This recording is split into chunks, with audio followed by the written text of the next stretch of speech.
Hello, Mr. Dilwood. I'll be going over the piano I trusted you sequence. Um, here we go.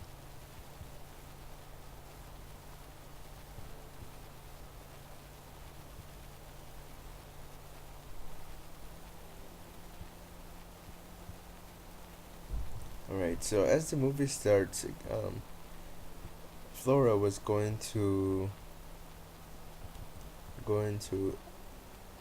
Bane, but all of a sudden she makes a detour and she decides she's gonna go to Stuart instead to to be sure she's doing the right thing. I feel like Flora has been acting as a subconscious for her mother the whole time throughout the movie. As you can see, she's also wearing a white dress and angel-like wings in her back. I thought it was very symbolic. As you can see, the sky is behind her, which also put emphasis on her innocence and the beautiful landscape as well. As we move on the scene, we can see the not Bane, Stewart chopping woods, which is really man-like and already shows power by the camera angle. As we move on, he's working with the Indians, which also specifies on his power.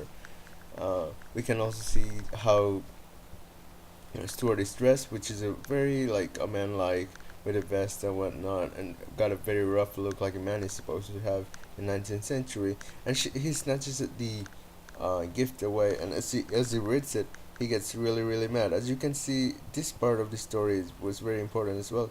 Bane was projected in a very high angle, and Stewart was projecting very high angle over Flora, which shows the power he's holding. Also, the axe is up on medium range, medium wide close up, and then you can see the Indians reading it. I thought this was very ironic, as this guy is saying it lost its voice, it can't sing anymore, which was foreshadowing that Ada is gonna lose her finger and she won't be able to play anymore.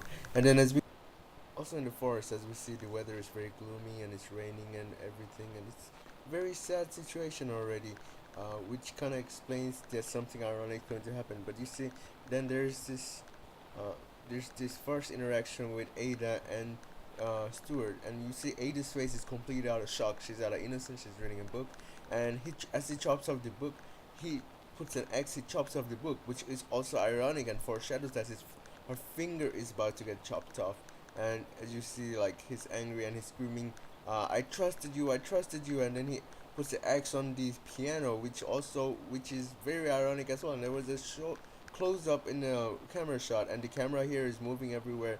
Looks like it was a handy cam, which shows the struggle the characters are going through, and the struggle that Ada and Stuart, they're both going through. They're pushing each other around, they're moving, and the whole house is shaking, which kind of make us feel the whole environment is shaking.